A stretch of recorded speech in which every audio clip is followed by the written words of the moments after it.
آج کے نوجوان جو ہے اپنی جوانی کو کس طریقے پر اور کس طرح برباد کیے جا رہے ہیں اللہ کی نافرمانی میں بیٹھ کے، اور میرے بچے میری بات نہیں سنتے، کیوں سنیں؟ اور تو نے اپنے مالک کی سنی تھی؟ کہ جو بندہ نماز نہیں پڑھتا اس بندے کو حضور کے حوض کوثر سے جام نہیں ملے گا۔ تو جس نے جوانی میں ہی اپنے دل کو نماز کی طرف متوجہ نہیں کیا، اللہ تعالیٰ کی یاد کی طرف متوجہ نہیں کیا، بتائیں وہ کب اپنے دل کو اللہ تعالیٰ کی بارگاہ کی طرف متوجہ کر پائے گا؟ کہ زندگی جہاں جو نا ہمارا نوجوان طبقہ وہ بڑے بڑے کافروں والی چاہتا ہے، اور موت ان کو امام حسین والی چاہیے۔ مانو آج ہی اپنے آپ کو اللہ تبارک و تعالیٰ کی ذکر و فکر میں، اللہ کی عبادت میں لگا دو، آج ہی قرآن کریم کے ساتھ دوستی لگا لو، آج ہی قرآن کریم کے ساتھ مخلص ہو جاؤ۔ کریم آقا صلی اللہ علیہ وآلہ وسلم کا فرمان شریف ہے، فرمایا کہ الحسن والحسین سیدہ شباب اہل الجنہ، او کما قال صلی اللہ تعالی علیہ وآلہ وسلم۔ کریم آقا علیہ السلام نے ارشاد فرمایا میں کہ حسن اور حسین دونوں جنتی جوانوں کے سردار ہیں، دونوں جنتی جوانوں کے سردار ہیں۔ اس حدیث پاک پر غور کریں گے کہ کریم آقا صلی اللہ علیہ وآلہ وسلم نے امام حسن اور حسین رضی اللہ تعالی عنہما دونوں کا بچپن اور ان کا لڑکپن اور ان کی جوانی اور ان کا بڑھاپا ایسا پاکیزہ اور مطہر تھا کہ کریم آقا صلی اللہ علیہ وآلہ وسلم نے دونوں کو جنت کے جوانوں کا سردار قرار دیا ہے۔ سمجھا ہے نا جی؟ انتہائی قابل غور بات ہے کہ آج بھی آپ کو معلوم ہے کتنے نوجوان ہیں جیسے ہی وہ جوانی کی دہلیز پر پاؤں رکھتے ہیں تو وہ بہک جاتے ہیں۔ نوجوانی جو ہے وہ ان کو ایسا نابینا کر دیتی ہے کہ وہ حق کی راہ پر اپنے پاؤں نہیں رکھ سکتے، پاؤں ان کے ڈگمگانے لگتے ہیں، ان کے پاؤں جو ہیں وہ حق کی جانب نہیں چل سکتے، وہ خود کو اللہ تبارک و تعالیٰ کے حکم کا پابند بنا کے نہیں رکھ سکتے، وہ نفس کی بے راہ روی اور شیطان کے بہکاوے میں آ کر کے کہاں کے کہاں پہنچ جاتے ہیں۔ یہ آپ کو بھی معلوم ہے اور مجھے بھی معلوم ہے یا نہیں ایسا؟ لیکن قربان جائیں امام حسن اور حسین رضی اللہ تعالی عنہما کی عظمت اور شان پر، ان کی پاکیزہ نوجوانی پر۔ جی حالانکہ امام حسن رضی اللہ تعالیٰ عنہ کی جب شہادت ہوتی ہے آپ کی عمر کیا تھی؟ کسی سے ڈھکی چھپی بات نہیں ہے۔ اور امام حسین پاک رضی اللہ تعالیٰ عنہ آپ جب شہید ہوتے ہیں آپ کی عمر کیا تھی؟ وہ بھی 55 سے بھی اوپر تھی، 55 سے اوپر عمر تھی امام حسین پاک رضی اللہ تعالیٰ عنہ کی۔ پھر کریم آقا علیہ السلام فرما رہے ہیں یہ جنتی جوانوں کے سردار ہیں۔ عمر کیا ہے اور سرداری کن کی مل رہی ہے؟ جوانوں کی مل رہی ہے۔ سمجھ آیا نا جی؟ تو بھائیو یہ ان کی جوانی کے پاکیزہ ہونے کی، مطہر ہونے کی، اور ان کی جوانی کے اللہ تبارک و تعالیٰ کی اطاعت میں گزارنے کی سب سے بڑی دلیل ہے جو میرے کریم آقا صلی اللہ علیہ وآلہ وسلم نے ان کے لیے بیان فرمائی ہے۔ آج کا نوجوان بے راہ روی کا شکار نہ ہو، بے راہ روی کا شکار ہو کے اس کو کہا جائے، جب سمجھایا جائے کہ یار آپ اس کام کے لیے پیدا نہیں ہوئے ہو، آپ جس کام کے لیے پیدا ہوئے ہو اسی طرف آ جاؤ، اس کے پاس ہزار دلیلیں ہوں گی، حضرت صاحب بچ نہیں سکتے، یہ معاملات ہیں، وہ معاملات ہیں، کوئی رشوت خوری میں مبتلا ہے، کوئی کسی اور معاملے میں مبتلا ہے، ان کو کہا جائے سمجھایا جائے تو بڑے ایسے ایسے افسانے کھڑے کر دیں گے، ایسی ایسی کہانیاں سنائیں گے کہ بندہ دنگ رہ جاتا ہے، یار یہ پورے جہان کی مجبوریاں اسی کو آ پڑی ہیں بس، وہ کس کام کو پڑ گیا اللہ کے بندو؟ اپنی جوانی جو ہے، آج کے نوجوان جو ہے اپنی جوانی کو کس طریقے پر اور کس طرح برباد کیے جا رہے ہیں اللہ کی نافرمانی میں۔ میرے کریم آقا صلی اللہ علیہ وآلہ وسلم نے شاہ فرمایا 5 چیزوں سے پہلے غنیمت سمجھو۔ ان میں سب سے پہلی بات جو میرے آقا علیہ السلام نے بیان فرمائی ہے وہ جوانی ہے۔ حضور نے فرمایا کہ اپنی جوانی کو بڑھاپے سے پہلے غنیمت سمجھو۔ کیوں؟ اپنی جوانی کو اللہ تبارک و تعالیٰ کی عبادت میں، اللہ تعالیٰ کے ذکر میں، اللہ تعالیٰ کی یاد میں اپنی جوانی کو بتا دو۔ اپنی جوانی جو ہے وہ ذکر و فکر میں گزارو، جی بڑھاپا جو ہے وہ بڑھاپا تو ظاہری بات ہے، بڑھاپا تو ایسی عمر ہوتی ہے جس عمر میں پہنچ کے بندے کو اس کے گھر والے ہی برداشت نہیں کرتے، وہ بھی کہتے ہیں کہ اس بابے کو باہر بھیجو، جاؤ مسجد میں بابا جا تھوڑا سا امام صاحب کا بھی سر چاٹ، وہ سارا ہمارے لیے تھوڑا پیدا ہوا ہے ہمارا سر کھانے کے لیے ہیں، وہ گھر والے بھی اس کو روانہ کرتے ہیں اس کو جلدی مسجد بھیجو، نماز کا وقت نہ بھی وہ آدھا گھنٹہ پہلے کہنا شروع کر دیں گے نماز کا ٹائم ہو رہا ہے، جاؤ مسجد میں جا کے بیٹھو اللہ اللہ کرو، ہوتا ہی نہیں ہوتا ایسا؟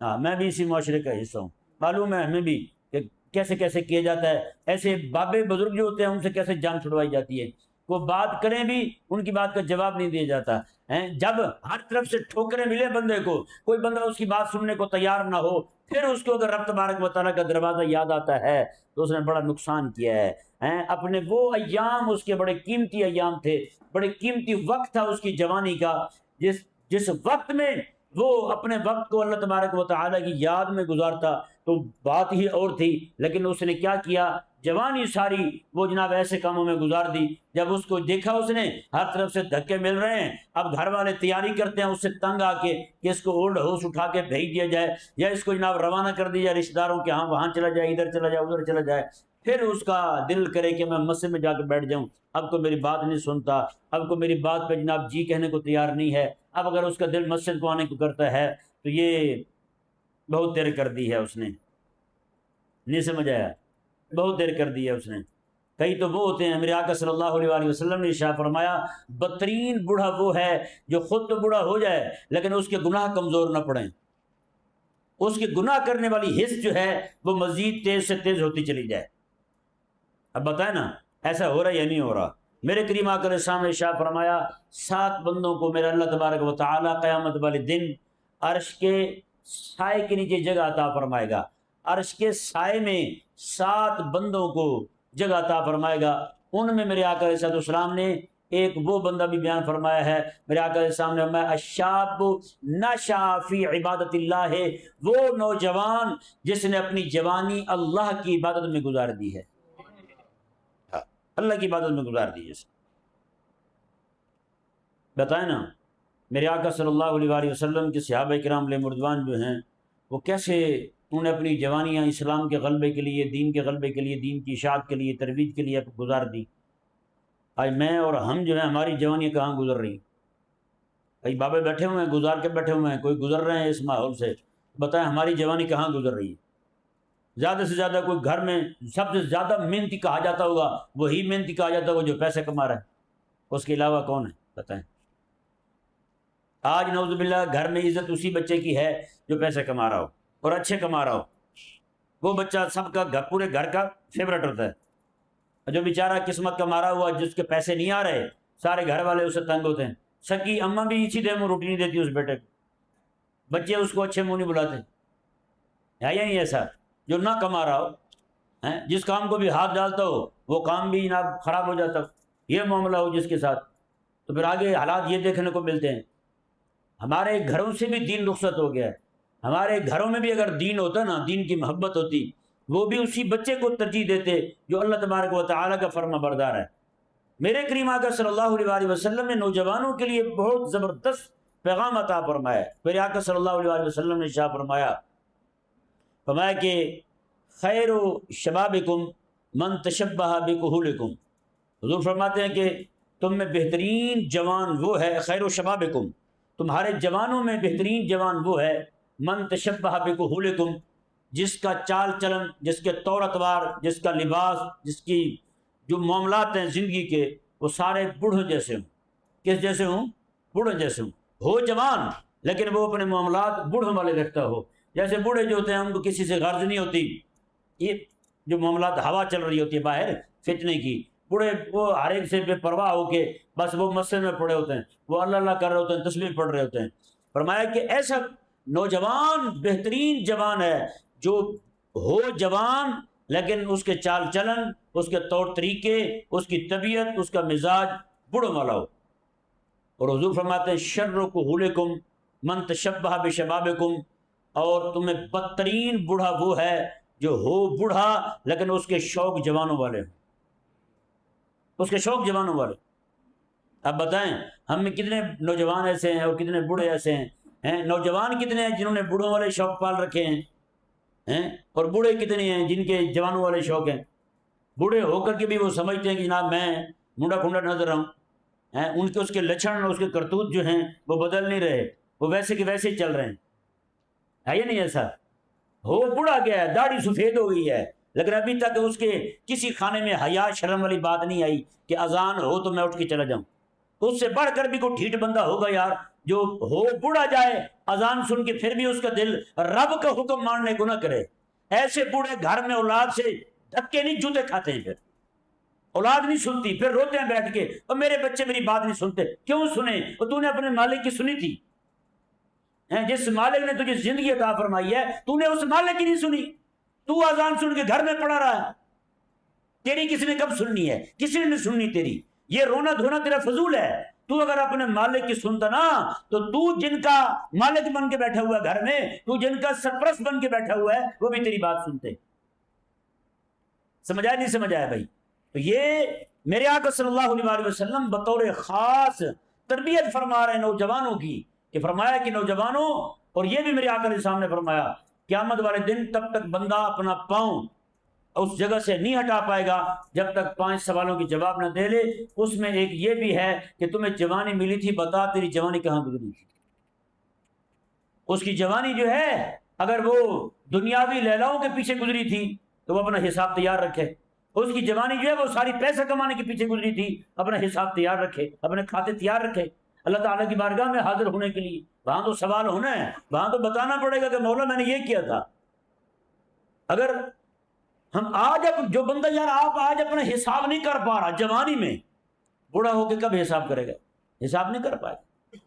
اس لیے ہمارے بزرگ کہتے تھے چھوٹے بچوں کو نماز پہ لگاتے تھے نا، بوڑھی امائیں بھی کہتی تھی آج اس کی ہڈیوں میں نماز شامل ہو گئی نا، کل کو بڑا ہو کے بھی نماز پڑھے گا، یہ جوانی میں بھی نماز پڑھے گا۔ افسوس ہے اس والدین پر، ان کا جوان بچے جو ہیں وہ صبح نماز کے وقت وہ سوئے ہوئے، نماز کے لیے نہ اٹھے، انتہائی افسوس ہوتا ہے، سچی بات ہے۔ میرے کریم آقا علیہ السلام نے ارشاد فرمایا، حضور فرماتے ہیں کہ اگر گھروں میں بچے اور عورتیں نہ ہوتی نا، گھروں میں بچے اور عورتیں نہ ہوتی تو میں حکم دیتا کسی کو کہ وہ لکڑیاں اکٹھی کرے، اور ایک بندہ یہاں نماز پڑھاتا، جماعت کھڑی ہو جاتی، اور میں ان کے گھروں کو جا کے آگ لگا دیتا جو اذان سن کے نماز پڑھنے نہیں آتے۔ بتائیں، جس نبی علیہ السلام کو یہ رحمت للعالمین مان کے گناہوں پہ دلیر ہوئے بیٹھے ہیں، وہ حبیب کریم علیہ السلام تو یہ چاہتے ہیں تو وہ بے نمازی گھر میں بیٹھا ہو اور اس بے نمازی کو آگ لگا دی جائے۔ بس بچہ اس لیے پھرتا ہے اس گھر کے اندر بچے ہیں اور عورتیں ہیں، کیونکہ عورتوں پہ مسجد میں جانا واجب نہیں ہے، اور بچے ہوتے ہیں، چھوٹے بچے ہوتے ہیں، اور یہ بے نمازی جو گھر میں پڑا ہوا ہے، حضور فرماتے ہیں میرا دل چاہتا ہے کسی کو نماز پڑھائے اور لکڑیاں جمع کر کے اس کے گھر کو آگ لگا دی جائے۔ تو یہاں پہ ایک بات اور بتاؤں آپ کو، میرے کریم آقا صلی اللہ علیہ وسلم سے یہ سوال ہوتا ہے، یا رسول اللہ صلی اللہ علیہ وسلم یہ ارشاد فرمائیں قیامت والے دن آپ اپنے امتیوں کو کیسے پہچانیں گے؟ آپ اپنے امتیوں کو کیسے پہچانیں گے؟ جب آپ حوض کوثر پر کھڑے ہوں گے کیسے پہچانیں گے آپ کے امتی ہیں؟ میرے آقا علیہ السلام نے ارشاد فرمایا میں اپنے امتیوں کو اعضائے وضو کے چمکنے کی وجہ سے پہچانوں گا۔ یعنی حضور فرماتے ہیں کہ میری امت کے اعضائے وضو جو ہیں وہ چمک رہے ہوں گے، اعضائے وضو چمک رہے ہوں گے۔ تو علماء نے اس حدیث پاک پر بحث کرتے ہوئے یہ لکھا ہے، کہا کہ جو بندہ نماز نہیں پڑھتا اس بندے کو حضور کے حوض کوثر سے جام نہیں ملے گا، کیونکہ اس کے اعضاء چمک نہیں رہے ہوں گے۔ نماز پڑھے گا تو وضو کرنا پڑے گا، وضو کرے گا تو چمک آئے گی نا، تو پھر اس کے اعضاء چمکیں گے نہیں تو حضور کیسے پہچانیں گے کہ یہ میرا امتی ہے؟ سمجھ آ رہا ہے بھائی؟ فرمایا کہ نہ، اس بندے کو حضور کا حوض کوثر نہیں ملے گا۔ اور یہی وجہ تھی کہ حضرت سیدنا مولا علی رضی اللہ تعالیٰ عنہ آپ جب پورا وضو کر لیتے تھے، پانی کے اس طرح چلو بھر کے نا دونوں ہاتھوں سے، یہ کبھی ایک ہاتھ سے بھی پانی لے کے اس طرح انڈیل دیتے تھے، اس طرح کر کے آپ کے سر مبارک سے بہتا ہوا ماتھے سے آپ کے منہ پہ آتا، داڑھی پہ آتا، یہاں بہتا ہوا کپڑوں پہ بہ جاتا۔ کسی بندے نے پوچھ لیا کہ حضرت آپ یہ کیوں کرتے ہیں؟ حضرت سیدنا مولا علی رضی اللہ تعالیٰ نے فرمایا میرے حبیب کریم علیہ السلام کا فرمان شریف ہے کہ تمہارے اعضائے وضو چمکتے ہوں گے، تو میں چاہتا ہوں کہ میری چمک جو ہے وہ زیادہ سے زیادہ بڑھ جائے۔ اس لیے وضو والا پانی جو ہے وہ اپنے ماتھے سے گراتا ہوں، منہ سے ہوتا ہوا داڑھی سے، پھر میرے کپڑوں پہ آ جاتا ہے۔ اور یہی وجہ ہے کہ حضرت سیدنا ابو ہریرہ رضی اللہ تعالیٰ عنہ آپ جب وضو کرتے تھے نا، اس طرح کر کے پورا بازو اوپر کر کے یہاں سے دھوتے تھے، یہاں سے دھوتے تھے۔ ایک بار آپ دھو رہے تھے، ایک بچہ کھڑا ہوا تھا پیچھے، اس نے دیکھ کے کہا کہ چچا آپ یہاں سے کیوں دھو رہے ہیں؟ حضرت ابو ہریرہ رضی اللہ عنہ نے پانی کا جو چلو ہاتھ میں بھرا ہوا تھا اس طرح اس کی طرف اچھالا، میں وہ چڑیا کے بچے، مجھے پتا ہوتا نا تو چھپ کے دیکھ رہا ہے تو میں کبھی بھی اس طرح نہ کرتا، میں کبھی بھی تیرے سامنے یہاں سے نہ دھوتا۔ پھر ان کہا چچا چلو میں نے دیکھ لیا ہے اب بتا تو دیں۔ تو میں یار میرے حبیب کریم علیہ السلام کا فرمان ہے اعضائے وضو قیامت والے دن چمکتے ہوں گے، تو میں ابو ہریرہ یہ چاہتا ہوں کہ میرا جو بازو ہے نا یہ یہاں سے چمک رہا ہو، میرا بازو یہاں سے چمک رہا ہو، اس لیے میں یہاں سے دھوتا ہوں۔ تو پیارے اور محترم بھائیوں، اس حدیث پاک میں جتنا آپ غور کرتے چلے جائیں گے بڑے عبرت کے معاملات ہیں کہ کیسے حضور نے تو یہ فرمایا کہ آزاد وضو چمکتے ہوں گے میرے امتیوں کے۔ تمہارے علماء نے لکھا کہ جو بندہ نماز نہیں پڑھتا وہ وضو نہیں کرتا، جب وضو نہیں کرتا تو چمک نہیں ہوگی، جب چمک نہیں ہوگی تو حوض کوثر سے محروم ہوگا۔ بتائیں، ہاں جی سمجھ آ رہی ہے کسی کو؟ تو یہ ہمارے جو لوگ نماز کے معاملے میں سستی کا شکار ہیں، کیا بنے گا ان کو؟ انہوں نے اپنا بچپن بھی اسی طرح بگاڑا ہے، جوانی بگاڑی ہے، پھر بڑھاپے میں آ گئے، نماز کا جو ہے وہ شوق ایک دن پیدا نہیں ہوا۔ تو بتائیں وہ کس منہ سے نعرے مارتے پھرتے ہیں؟ کیا مطلب دن کیا پیش کریں گے اللہ تعالیٰ کی بارگاہ؟ نماز کا تو ہمارے تو بزرگوں نے لکھا ہے، بلکہ حدیث پاک میں فرمایا کہ اولی پرسش نماز بوقت ہیں، فرمایا قیامت والے دن سب سے پہلا جو سوال ہوگا وہ تو سوال ہی نماز کا ہوگا۔ تو جس نے جوانی میں ہی اپنے دل کو نماز کی طرف متوجہ نہیں کیا، اللہ تعالیٰ کی یاد کی طرف متوجہ نہیں کیا، بتائیں وہ کب اپنے دل کو اللہ تعالیٰ کی بارگاہ کی طرف متوجہ کر پائے گا؟ بتائیں نا یار۔ میں ایک مثال دینے لگا ہوں، کمہار جو ہوتا ہے نا وہ گدھے کو لے جاتا ہے سامان رکھنے کے لیے، اٹھانے کے لیے لے جاتے ہیں نا، مٹی اٹھاتے ہیں، اینٹیں اٹھاتے ہیں جہاں بڑی گاڑی نہیں جا پاتی۔ کمہار 10 گدھوں کو ایک ہی بار میں راستہ دکھاتا ہے، ان میں ایک گدھا بھی راستہ نہیں بھولتا ہے، یہ نہیں، چاہے جتنے مرضی گلیوں کے موڑ آ جائیں گدھا نہیں بھولتا۔ یہ انسان بھولا پھرتا ہے، اس انسان کو اپنے رب تعالیٰ کا دروازہ نظر نہ آئے، جس کو پورے ہفتے بعد ایک دن جمعے دن دروازہ نظر آ جائے، پورا ہفتہ نظر ہی نہ آئے اس کو، کوئی ہے سمجھ آنے والی بات؟ ویسے کیا جواب ہوگا ہمارے پاس یار؟ اب میں آپ کو ایک بات بتا رہا ہوں، ذرا غور سے سنیے گا۔ ہمارے علماء نے لکھا ہے جو بندہ نماز کو جان بوجھ کے گھسا دے، وقت سے نماز گھس جائے، چھوٹ جائے، جان بوجھ کے چھوڑ دے، فرماتے ہیں کہ اور وقت گزرنے کے بعد پھر پڑھ بھی لے۔ غور سے سنیے گا ذرا، کان کھول کے، دل کے کان کھول کے، نوجوان طبقہ خاص طور پہ سنیں، اور بابے بھی سن لیں جن کو ابھی تک مسجد آنا کا شوق نہیں اٹھا دل میں۔ وہ بندہ جو جان بوجھ کے ایک نماز چھوڑے پھر بعد میں پڑھ بھی لے وقت گزرنے پر، ہمارے بزرگوں نے لکھا ہے کہ وہ بندہ 2,88,00,000 سال جہنم میں جلے گا۔ بولو نا بھائی، کتنا؟ 2,88,00,000 سال۔ اب ایسے ایسے نوجوان بھی ہیں جن کی فیس بک ایک دن کی بھی ناغہ نہیں ہوگی، یوٹیوب ایک دن کی ناغہ نہیں ہوگی، ریلز دیکھنا ایک دن کا بھی ناغہ نہیں ہوگا۔ ایسے بابے بھی ہوں گے جن کا جناب ٹی وی کے پروگرام دیکھنا، فلمیں دیکھنا، ڈرامے دیکھنا ایک دن کا ناغہ نہیں ہوگا، لیکن نماز پڑھنے کے لیے وہ نہیں آتے ہوں گے۔ بتائیں کیا منہ لے کے جائیں گے ویسے رب کی بارگاہ؟ سمجھ آیا نہیں سمجھ آیا؟ تو جوانی جو ہے نا بھائی، جوانی میں بچپن میں ویسے بندہ اپنے آپ کو اللہ تعالیٰ کی بارگاہ کی طرف متوجہ کرے، پھر جوانی آ جائے تو بندہ بڑھا دے اپنی توجہ اللہ تبارک و تعالیٰ کی بارگاہ کی طرف۔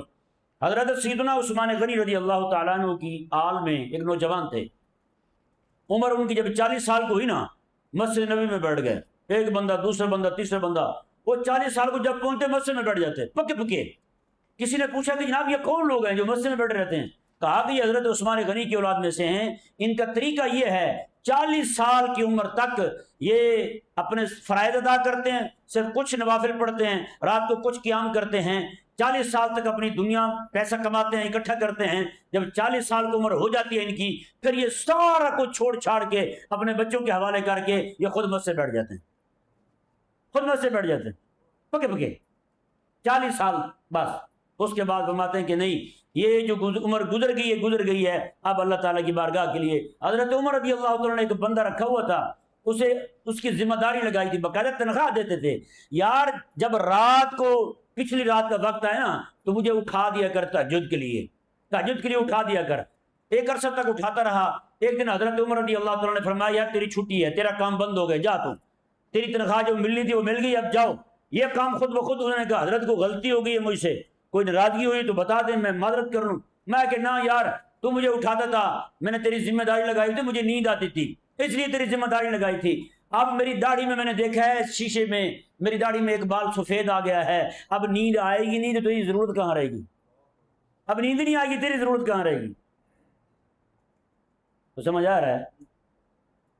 اب بھی کوئی بوڑھا ہو کے جس کا دل نماز میں نہ لگے تو گولیاں کھا کے سوئے گا تو فلانی گولی۔ ایک بابا مجھے ملا، مجھے کہنے لگا جی میں 17 قسم کی گولیاں کھاتا ہوں، رات کو پھر سوتا ہوں، 17 قسم کی مختلف بیماریاں تھیں، ڈاکٹروں نے کہا یہ بھی کھا 17 گولیاں رات کو کھا کے پانی کے ساتھ۔ میں نے کہا پھر کتنی نیند آتی؟ کہتے پھر نیند آتی نہیں، تو تھوڑی سی آتی ہے پھر آنکھ کھل جاتی ہے، نیند کی گولیاں کھا کے بھی نیند نہیں آ رہی۔ تو اگر بندہ یہ چاہتا ہے نا کہ اس کی زندگی سکون والی ہو جائے تو آج ہی سکون جو ہے وہ محض اللہ تبارک و تعالیٰ کی یاد میں ہے، اللہ کے ذکر میں ہے، اللہ کی عبادت میں ہے، اللہ تبارک و تعالیٰ کی نعمتوں کے بارے میں فکر کرنے میں ہے۔ آج ہی بندہ جو ہے وہ اپنی اصلاح کرے اپنے آپ کو اللہ تبارک و تعالیٰ کے، یہ نہ ہو، سنیں ذرا، یہ نہ ہو کہ بندہ عبادت نہ کرے پھر ایک وقت آئے اس کو سجدہ کرنے کا کہا جائے، اس کا پھر اس کی کمر ہی نہ ٹیڑھی ہو رب تعالیٰ کی بارگاہ میں۔ قیامت والے دن یہی ہوگا نا۔ ابھی میں نے جمعے میں ایک جملہ کہا تھا، وہ میرے دل چاہ رہا ہے کہ آپ کو بھی سنا دوں۔ ہمارا نوجوان طبقہ جو ہے وہ زندگی چاہتا ہے شمر والی۔ کون سی؟ شمر والی۔ جیسے شمر حکومت میں تھا، مزے میں تھا، کھٹا پیتا تھا، جس پہ چاہا ظلم کر دیا، جسے چاہا جناب مار دیا، جسے چاہا شہید کر دیا۔ زندگی شمر والی چاہتے ہیں، جیسے چھولے ڈولے کھاتے پھریں، اور موت اور جنت امام حسین والی ہے نہیں، زندگی شمر والی ہو۔ اور دوسرے لفظوں میں یوں کہوں کہ زندگی جہاں جو نا ہمارا نوجوان طبقہ وہ بڑے بڑے کافروں والی چاہتا ہے۔ زندگی کون سی چاہتا ہے؟ بڑے بڑے کافروں والی، وہ فلانا کافر تو فلانا کافر، ایسے ہی ان کو کافروں کے نام یاد ہیں، وہ والی زندگی چاہیے، اور موت ان کو امام حسین والی چاہیے۔ سبحان اللہ۔ میرے آقا علیہ السلام نے فرمایا تم مرو گے ویسے جیسے تم زندہ رہو گے، جیسے یعنی تمہاری زندگی جیسے گزرے گی ویسے تمہاری موت آئے گی۔ اور میرے آقا علیہ السلام نے فرمایا اور تم قیامت والے دن اٹھائے جاؤ گے ویسے جیسے تم دنیا میں مرو گے۔ یعنی جو کام کرتے ہوئے دنیا سے جاؤ گے، نیک کام کرتے ہوئے گئے، نیک موت آئے گی، قیامت والے دن اٹھو گے، تمہارا حشر جو ہے وہ اہل اللہ کے ساتھ ہوگا۔ اگر دنیاوی زندگی ہماری ایسی گزری ہے، موت ہماری بری ہو، نعوذ باللہ بری ہو جائے، پھر ایسا ہی معاملہ آگے قبر میں ہوگا، پھر حشر میں ہوگا، پھر میدان محشر میں اللہ تعالیٰ کی بارگاہ میں ہوگا، پھر اگلے کے معاملات جو ہیں وہ ہمیں سے ہر بندہ جانتا ہے کہ کیا ہونے والا ہے۔ اللہ تبارک و تعالیٰ یہ خاص طور پہ میں نے ساری باتیں نوجوانوں کے لیے کی ہیں۔ کن کے لیے کی ہیں؟ نوجوانوں کے لیے کی ہیں۔ نوجوانوں آج ہی اپنے آپ کو اللہ تبارک و تعالیٰ کی ذکر و فکر میں، اللہ کی عبادت میں لگا دو۔ آج ہی قرآن کریم کے ساتھ دوستی لگا لو، آج ہی قرآن کریم کے ساتھ مخلص ہو جاؤ، وگرنہ سچی بات ہے ایسے لوگ جو ہیں وہ کسی کھاتے کے نہیں ہیں، کسی کام کے نہیں ہیں۔ میرے آقا علیہ السلام کا جو لفظ ہے، اب سنن ابی داؤد میں حدیث پاک ہے، بندے آئے تھے کچھ، انہوں نے کہا یا رسول اللہ ہم اسلام قبول کرنا چاہتے ہیں، ہم نماز نہیں پڑھیں گے، جہاد پہ نہیں جائیں گے، زکوٰۃ نہیں دیں گے۔ میرے آقا علیہ السلام میں 2 چیزیں تمہیں چھوڑتا ہوں، جہاد نہ کرنا، زکوٰۃ نہ دینا، باقی رہی نماز، حضور نے لا خیر فی دین لیس فی رکوع، میں اس بندے کے دین میں تو خیر ہی کوئی نہیں جس بندے کی زندگی میں نماز ہی نہ ہو، جس بندے کی زندگی میں نماز ہی نہ ہو اس کی تو دین میں خیر کوئی نہیں۔ یہ میرے آقا علیہ السلام کا واضح لفظ موجود ہے۔ واللہ کہہ رہا ہوں یہ جملہ حضور کا ہر نوجوان کے ذہن میں ہونا چاہیے، یار وہ بندہ بھی کوئی بندہ ہے، حضور فرما رہے ہیں وہ بندہ بھی کوئی خیر والا ہے جس کی زندگی میں نماز ہی کوئی نہ ہو۔ اللہ تبارک و تعالی ہم سب کو سمجھنے کی توفیق عطا فرمائے۔